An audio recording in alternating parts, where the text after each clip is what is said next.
like the feeling of being confident, and if you like you know that other people are going to like you too, and they're going to be attracted to that. If you love things about you, then life transforms to a life that you absolutely love. If you could just believe in yourself and keep believing in yourself, even when you're making mistakes or something goes wrong, that's where you feel really confident. But if you're finding confidence, being confident, uncomfortable, like I did, it might be that you too have been in a difficult or situation, or you've been around someone that's critical or limiting you in your life in some way. And the reason that you don't believe in yourself is because when you needed someone to tell you it was okay to make a mistake and believed in you when you really needed it, someone didn't believe in you in the way that you needed. And that might have caused an emotional wound, which we call trauma. So, in this video, we're going to explore why it's so uncomfortable to be confident, even though you know confidence, as we have glamorized it, it's like you're going to feel amazing, you're going to look amazing, you're going to walk in a way that feels amazing. But in essence, the truth of the matter is, confidence is about overcoming the uncomfortable feelings.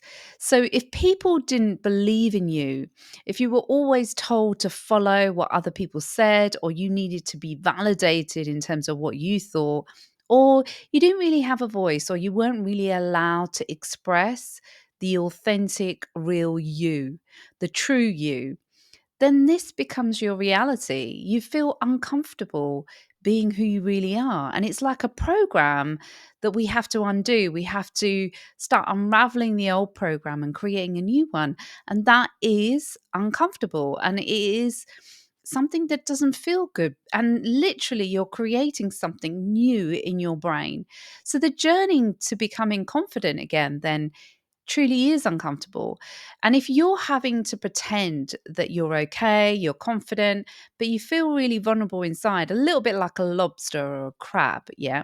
You've got the vulnerable inside, but you've got this strong exterior. It just doesn't feel right within you sometimes, being confident when you're by yourself, when you're at home.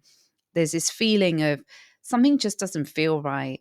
But it also feels like there's no other way to survive. This is the only way. This is the only thing I can do to survive in life, to be able to get up and go to work, to be seen as confident, even if I don't feel it inside.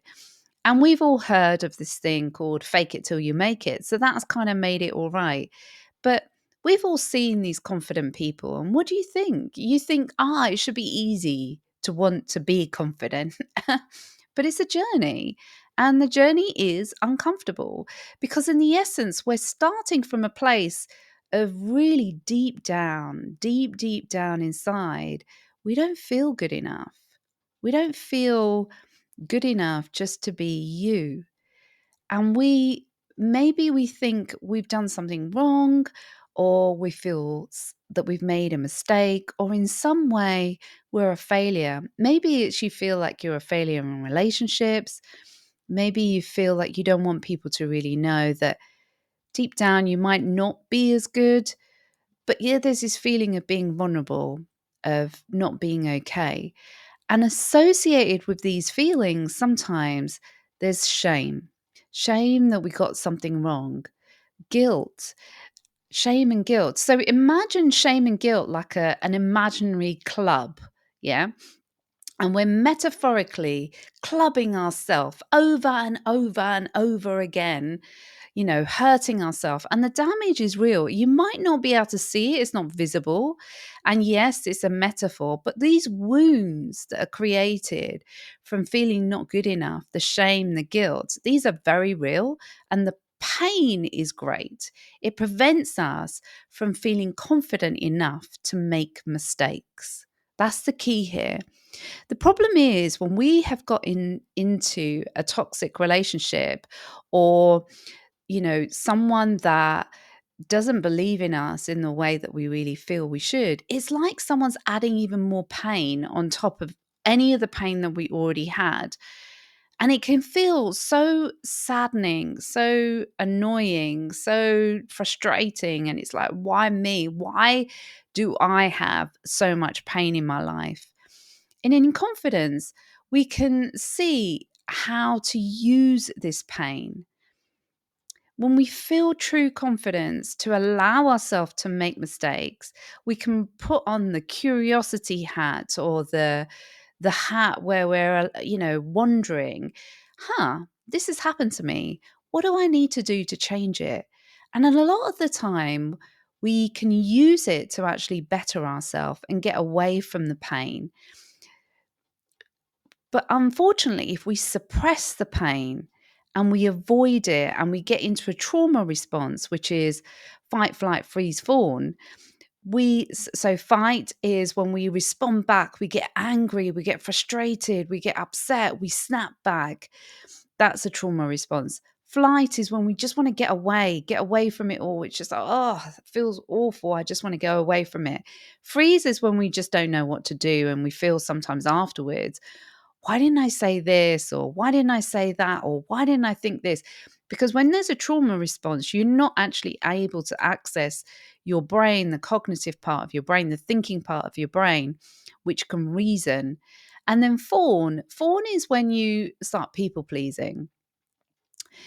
So we if if we feel the shame and the guilt and we suppress it and we want to get away from the pain rather than see it and feel it and observe it and know what to do with it, we can numb the pain and start working even harder, trying even harder, giving even more, working even harder, working, giving, and never allowing yourself time to reflect and feel any feelings of guilt, shame, fear.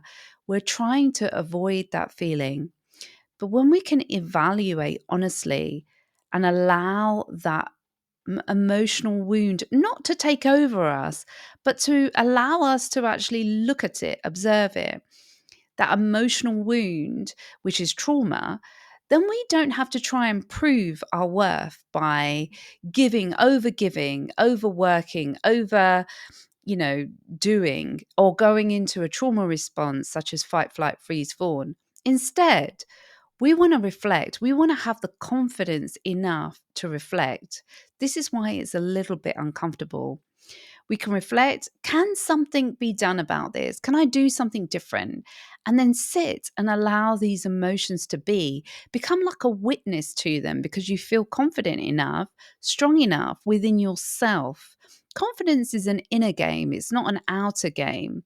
To feel the uncomfortability of guilt or shame or making a mistake, so that we can become aware of, what do I need to do next?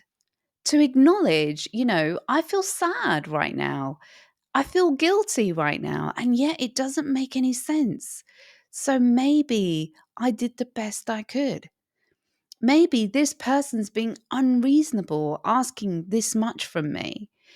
Then you can give yourself a chance to put that imaginary club down rather than going over it again and again in your head and hurting yourself. With that, you can move on. You can be able to see what it is and move on.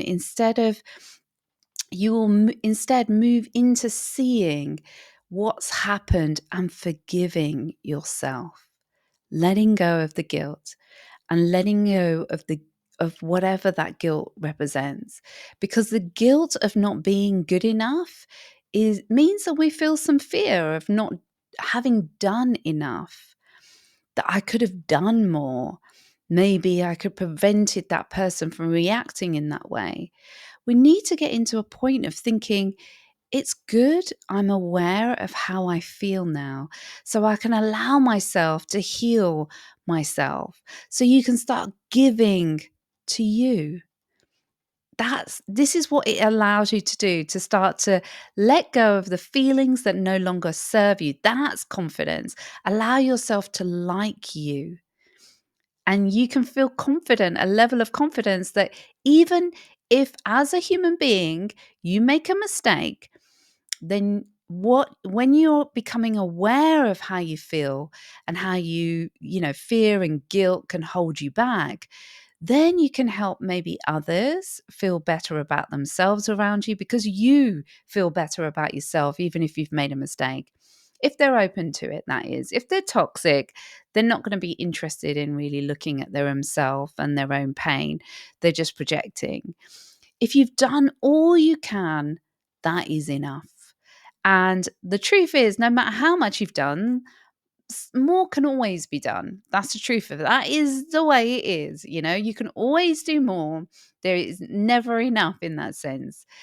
The question here is, how do you view success, though? People sometimes have got things completely wrong about success and mistakes or failure.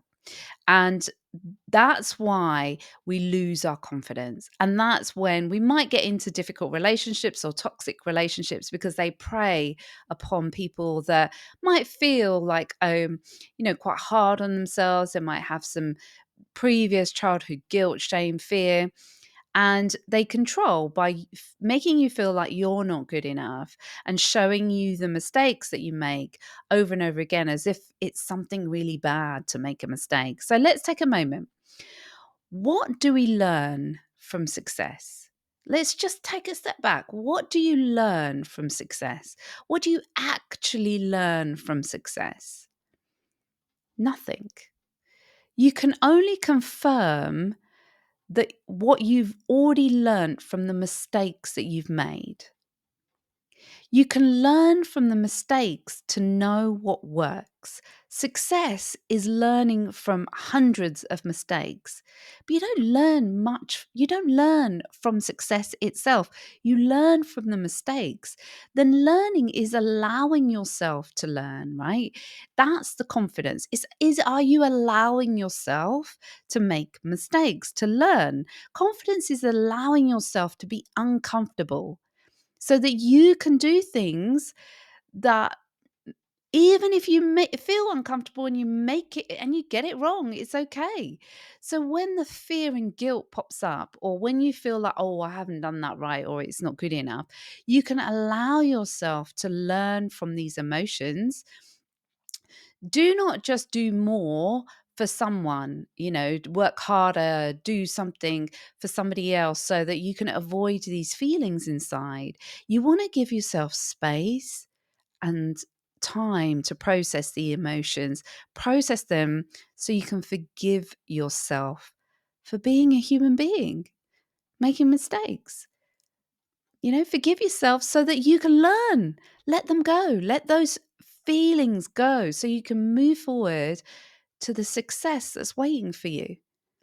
That's the only way you can move forward to the success that's waiting for you, rather than sacrificing yourself to a life because of these feelings that we can't process, this emotional pain, where you lose that ability to be uncomfortable.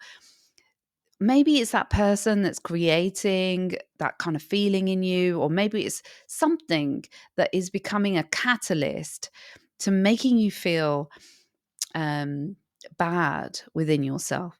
Well, actually, then you can view this as like, oh, this catalyst is there in my life, so I can get to my greatness.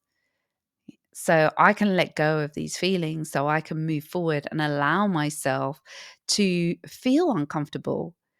Maybe that's what you're meant to learn how to process your emotions so you can feel uncomfortable. And if that is something you're looking to do, have a look in the resources session. It could be as simple as all you need to learn is how to process your emotions, let go of the emotions, the feelings that will allow you to get to your confident self and create the life that you want.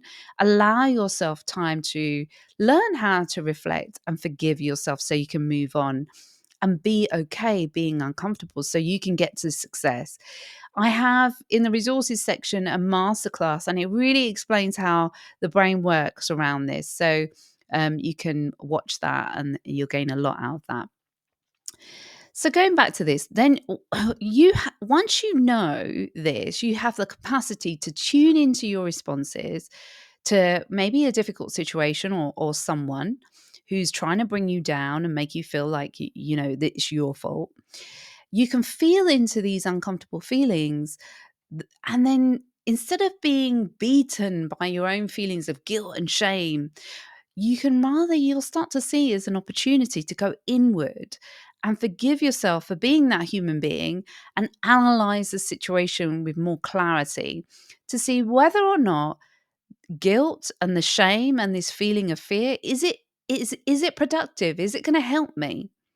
Because the truth is, it's never going to help you. Guilt, shame, fear is never going to be productive. It's never going to help you.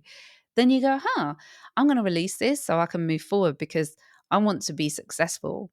And then you can learn from potential mistakes. And perhaps you can see then what and who you want in your life moving forward.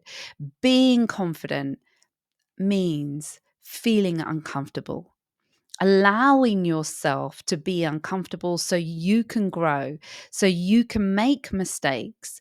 And be it that you made a mistake in relationships that you've chosen, then you can forgive yourself, let go of these emotions, and then move on to a successful relationship. Let go so that you don't repeat these patterns over and over again. Because until we learn how to process those emotions, we're going to keep repeating it.